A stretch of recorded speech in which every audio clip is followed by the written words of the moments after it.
রকম মেধা, যোগ্যতা, এগুলো দিয়ে আল্লাহ পাক দুনিয়াতে পাঠিয়েছেন। আল্লাহ তাআলা ওনার মধ্যে এই বৈশিষ্ট্য, এই গুণাবলী দিয়েছেন। আল্লাহ এই গোলামকে যেন হায়াতে তৈয়বা, সিয়াতে কুল্লে দান করুন এবং ঈমানের সঙ্গে আল্লাহ তাকে মৃত্যু দান করুন, বলুন আমিন।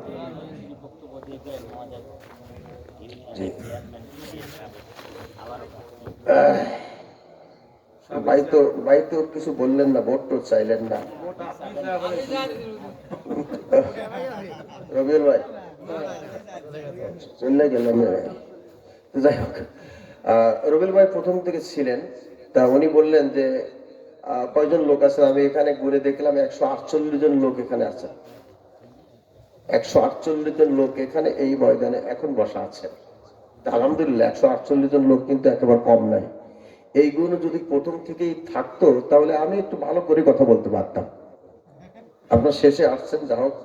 তো রবিউল করিম সরকার, সাবেক চেয়ারম্যান ফরিদপুর ইউনিয়ন পরিষদ, তিনি সংক্ষিপ্ত কথা বলে চলে গিয়েছেন। নগদে 2000 টাকা তিনি দান করেছেন। উনি দাঁড়িপাল্লায় ভোট চান না, কিন্তু তার ইশারা ইঙ্গিতে আপনারা বুঝেছেন যে ওনার যে প্রার্থী জনাব হযরত মাওলানা আলী আসগার সাহেব, হুজুরের সঙ্গে অসংখ্যবার আমার সাক্ষাৎ হয়েছে। তারপরে তুহিন ভাই, যিনি বিএনপির প্রার্থী, উনিও অনেক ভদ্র মানুষ, ওনার সঙ্গে আমার সাক্ষাৎ হয়েছে। তো একজন আলেম, উনি হলেন ওয়ারাসাতুল আম্বিয়া। আলেম হলো ওয়ারাসাতুল আম্বিয়া, রাসূলের স্থলাভিষিক্ত উলিল আমর তারা।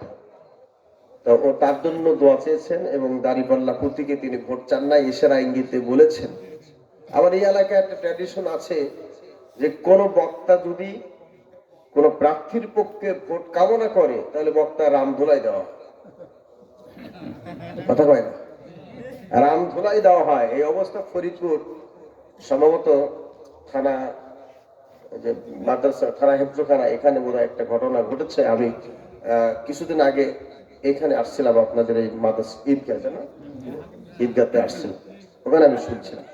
তা আমি কখনো, কারণ এই যখন দূর সময়, 16 বছর তো খুব দূর সময় ছিল, হাদল মাদ্রাসার মতো জায়গায় আমাকে উঠতেই দেবে না, দাওয়াত দিয়েছে, আমি আর নাম বলতে চাই না কোন দুজন উঠতে দেবে না, আমাকে উঠতেই দেবে না। আল্লাহ তাআলা আমার সেখানে ওঠার তৌফিক দিয়েছেন। হিকমত দিয়ে কথা বলেছি, ওয়াল হিকমাতু ওয়াল মাউযাতুল হাসানা। আমি এই স্পষ্ট করেই বলি, যেহেতু ওনার তো এখন নাই মনে হয় এলাকায়, এই জন্য বলতে সমস্যা নাই। একজন হলো এই উপজেলার চেয়ারম্যান যিনি ছিলেন, সরকার আছে ওনার শেষে, চিনেছেন? না না, সেলিম না, তার আগে খলিল সরকার, খুব সুন্দর চেহারা। আর মেয়র যিনি ছিলেন তিনি হলেন মাজেদ সাহেব, তাই না? আপনাকে ভুলে গেছেন নাকি? আমি তো ভুলি নাই। উনি শেষবারের মতো মেয়র হয়েছেন, সবার কাছে যা কেন হোক উনি মেয়র হয়েছেন। তো এই হাদলের মাদ্রাসার গভর্নিং বডির সভাপতি তিনি ছিলেন। আর খলিল সাহেব অতিথি ছিলেন, প্রধান অতিথি ছিলেন আপনাদের এই আসনের যিনি চেয়ারম্যান মকবুল সাহেব, আলহাজ মকবুল হোসেন সাহেব, তিনি ছিলেন। তো উনি আসতে পারেন না, উনি মোবাইলে বক্তৃতা দিলেন। এরপর খলিল সাহেব বক্তৃতা দিলেন। খলিল সাহেব বললেন যে যে বক্তারা এসেছেন, এই বক্তারা যদি কোনো রাজনৈতিক কথা বলেন তাহলে কিন্তু 3 প্লাটুন পুলিশ গাড়ি নিয়ে রেডি আছে, আপনাদেরকে যদি গ্রেফতার করে তাহলে কোনো রিকোয়েস্টে আপনাদেরকে ছাড়ানো যাবে না। উনি বক্তৃতা দিয়ে ছেড়ে দিলেন, দিয়ে বসে গেলেন। আমার ভাইজানের মতো পাশে বসে আছে, বাম পাশে অধ্যাপক সাহেবের মতো ওই মাজেদ সাহেবও বক্তৃতা দিচ্ছেন, দাঁড়ে দিতে গিয়ে বলছেন আমি সভাপতি, এ মাদ্রাসার গভর্নিং কমিটির সভাপতি আমি, মাহফিল কমিটির সভাপতি আমি। বক্তারা যারা এসছেন অনেক দূর দূরান্ত থেকে, আপনাদেরকে দাওয়াত দেওয়া হচ্ছে, আপনার সলিড কোরআন দিয়ে হাদিস দিয়ে ওয়াজ করে চলে যাবেন। কোন রাজনৈতিক কথা বলে বিশৃঙ্খলা বাধালেই কিন্তু আপনার গ্রেফতার হয়ে যাবেন। তাহলে দুইজনই অশনি সংকেত দিয়ে গেল। আমি তখন এরকম চেয়ারে বসা, তখন আমি মনে করছি আল্লাহ কি কব আর কি কব না। চোখ বন্ধ করে মুসাফের দোয়া আল্লাহর কাছে কবুল হয়। বললাম যে আল্লাহ তুমি এমন একটা হিকমত আমার মাথায় দাও যে হিকমতের কারণে এই বছর তো গেল, এর পরও যেন আসতে পারে। হাজার হাজার লোক, আর ওই সময় জালসার লোক এত বেশি হতো। এখানেও আমি আসছি, এখানে এরকম প্যান্ডেল লোক জায়গা দিতে পারে না, দাঁড়িয়ে দাঁড়িয়ে মানুষের কথা শুনেছে। কারণ নদীতে যখন স্রোত হয়, স্রোতে যদি বাধা হয় তাহলে স্রোতের গতি কি থেমে যায় না আরো বাড়ে? বেড়ে যায়। তো ওই সময় বাধা ছিল বলে মানুষের জালসার প্রতি আকর্ষণ বেশি ছিল। হাদল তো এমনিতেই বড় জালসা, আর মানুষ উপচে পড়া ভিড়। আমাকে তখন আমার নাম ঘোষণা করেছে, এখন বক্তৃতা রাখছেন সুদূর খুলনা থেকে আগত ইসলামী চিন্তাবিদ হযরত মাওলানা আবুল বাশার জিহাদি। আমি নাহমদ বলে শুরু করলাম, শুরু করতে গিয়ে দেখলাম যেখানে যেটা, কিছু না বললে তো উপায় নাই। আমার কথা বলতে গেলে আমার রাস্তা আমাকে তৈরি করে নিতে হবে। তা আমি বললাম এই দেশ দুইজন ব্যক্তির জন্য ধন্য। একজন ব্যক্তি হচ্ছেন স্বাধীনতার স্থপতি বঙ্গবন্ধু শেখ মুজিবুর রহমান। তিনি ইসলামী ফাউন্ডেশনের প্রতিষ্ঠাতা।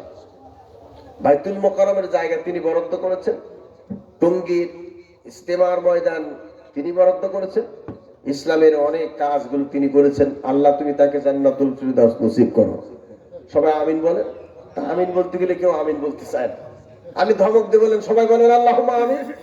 যখন বলছি সবাই আমিন বলছে, এই খলিল সাহেব মাঝের সাহেবের দিকে তাকায় মিটি মিটি করে হাসে। তোরা বললেন দেখো তো ভালোই। এরপর আমি বললাম ভাইরা, আরেকজন ব্যক্তির জন্য এই দেশ ধন্য, যে ব্যক্তি আমার পাশের জেলায় বাড়ি, 53 বছর কোরআনের খেদমত করেছেন, কাবা শরীফে এক ওয়াক্তের জন্য যিনি ইমামতির দায়িত্ব পালন করেছেন, 2826 জন অমুসলিম তার হাতে কোরআনের বক্তব্য শুনে ইসলাম গ্রহণ করেছেন, তিনি হচ্ছেন আল্লামা দেলোয়ার হোসেন সাঈদী। যেই বলেছি বলার সঙ্গে স্লোগানে মুখরিত, একজন আরেকজনের দিকে তাকায় মিটি মিটি হাসে, কারণ ওর বাবার তো জান্নাতে পাঠা দিচ্ছে, কিছু তো বলার নেই। কথা বলেন না কেন? তো এমন বিপদের সময়ও আমরা কথা বলেছি, ওই স্বৈরাচাররা আমাদেরকে থামাতে পারে নাই। কোন স্বৈরাচার আলেম ওলামা ইসলামী আন্দোলনের নেতৃবৃন্দকে থামাতে পারবে না। কাজেই আমরা ভোট না চাইলেও ইশারা ইঙ্গিতে যা বলেছি, ইসলাম ছাড়া অন্য কোন জীবন ব্যবস্থা আল্লাহর কাছে কবুল হবে না, গ্রহণযোগ্য হবে না। এই জন্য রবিউল করিম সরকার ভাই, তিনি আপনাদের কাছে দোয়া চেয়েছেন ফরিদপুর ইউনিয়নে আবার যাতে তিনি খেদমত করতে পারেন, আল্লাহ পাক তৌফিক দান করুন। পাশাপাশি মাওলানা আলী আজগার সাহেব, তিনি আপনাদের কাছে আসতে পারেন নাই, উনি অসুস্থ মানুষ, আপনাদের কাছে দাঁড়িপাল্লা প্রতীকে ভোট চেয়েছেন। আপনাদের ইনসাফ এবং ন্যায়ের প্রতীক যদি মনে করে থাকেন, তাকে আপনারা সমর্থন দিবেন। নাম বলে নাই, 100 টাকা নগদ। আল্লাহ তুমি তার দানকে কবুল করো। আব্দুল মজিদ বেরাহলিয়া দক্ষিণ পাড়া, দাদা দাদির জন্য দোয়া চায়, 1 বস্তা সিমেন্ট দিয়েছে, এবং পাশে আরো 100 টাকা। রহমাতুল্লাহ প্রামাণিক, পিতা মৃত্যু মোদাই প্রামাণিক, নগদ 200 টাকা দান, 20 কেজি। আল্লাহ কবুল করে, জানে মালে বরকত দাও। দেখো আপনাদের সবাই পকেটে হাত দেন তো, 10, 20, 50, 100, 200, 500 যা আছে সব ধরুন। যদি টাকা কারো কাছে না থাকে তাহলে মোবাইলটা ধরুন, এখানে মোবাইল জমা দিয়ে যাবেন, আগামীকাল সকালে টাকা দিয়ে মোবাইল ফিরে নিয়ে যাবেন। জানেন যে জালসায় আসলে এটা দরগার মসজিদ, আমি দেখে আসলাম মসজিদের এখন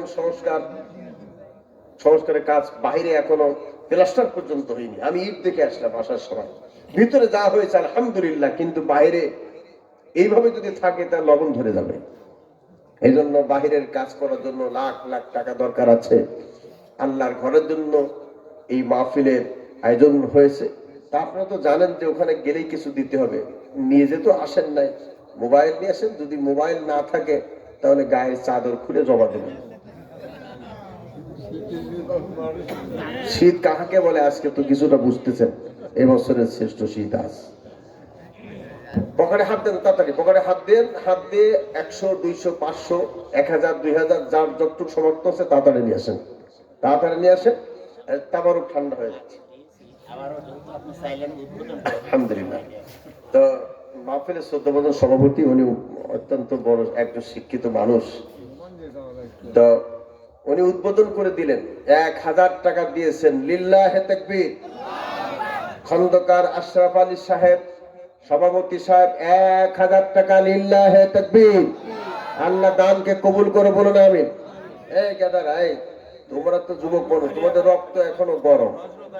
আচ্ছা, হযরত আলী 1000 টাকা দিয়েছে, লিল্লাহে তাকবীর। তোমাদের রক্ত এখনো গরম আছে, কারণ তোমাদের শীত অত সহজে ধরে না। তোমরা একটু দুইজন দাঁড়াও, তুমি দাঁড়াও আর পাশে আরেকজন, একটু তোমার চাদরটা ধরো। এইখানে হাঁটো, থাকবে শীত লাগবে না, এটা ধরে একটু সবার কাছে কালেকশন করো। দাঁড়াও বাবা, এই শোনে দাঁড়াও, দুইজনে একটা চাদর ধরো। দুইজনে দুইটা চাদর ধরা সম্ভব না, ধরে আপনারা সবাই চাদরে মারেন, যার যতটুকু আছে সেটা আপনারা চাদরে মারেন। অনেক টাকা আপনারা দিয়েছেন, আলহামদুলিল্লাহ। আরো টাকার দরকার, এই টাকা দিয়ে তো মসজিদের বাকি অসমাপ্ত কাজ হবে না, আরো টাকার দরকার। আরো তো আপনারা দিবেন, অন্তত আজকে যা নিয়ে এসছেন তা আপনারা দিয়ে দেন। আর এই সুযোগে আমরা প্রাণ খুলে আল্লাহর জিকির করি, আল্লাহ আল্লাহ আল্লাহ আল্লাহ আল্লাহ আল্লাহ আল্লাহ।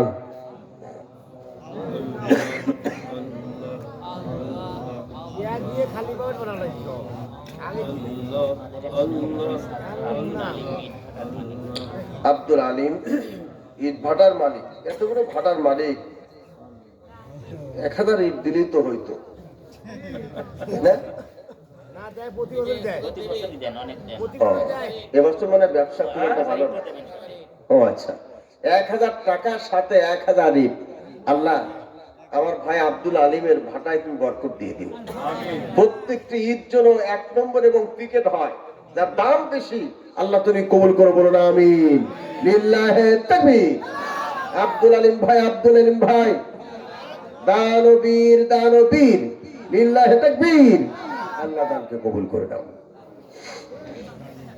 মহিলাদের ভিতরে আমার মারা, আপনারা এর আগে কয় টাকা যেন দিয়েছেন?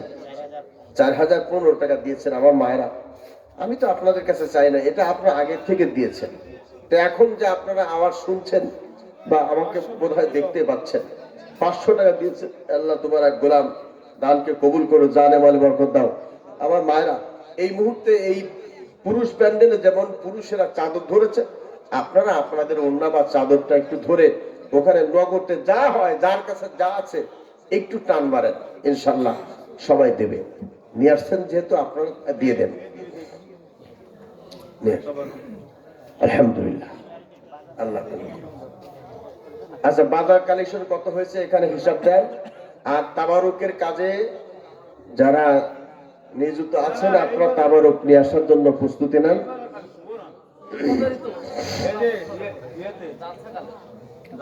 জালসার বাজার, মানে বেরহাউলিয়া বাজার নয়, জালসার বাজার কালেকশনের টাকাটা এখানে হিসাব করলে ভালো হয়। তো মহিলা প্যান্ডেলে আমার মায়েরা, আমার মা বোনে, আপনারা যারা এসেছেন, আপনারা একটু চাদর ধরে খুব তাড়াতাড়ি করে কালেকশন করে ফেলুন, কালেকশন করে এখানে পাঠায় দেন। আর যারা তাবারুক বিতরণ করবেন তারা তাবারুক নিয়ে চলে আসুন। আমরা সকলেই বিসমিল্লাহ সহকারে সূরা ফাতিহা 3 বার পড়ি। আমরা সূরার দুরূদ শরীফ এবং আস্তাগফিরুল্লাহ এগুলো শেষ করার পরে আজকের মাহফিলের রওনক বক্স যিনি সভাপতি, তিনি সমাপনী কিছু কথা বলবেন, এরপর আমাকে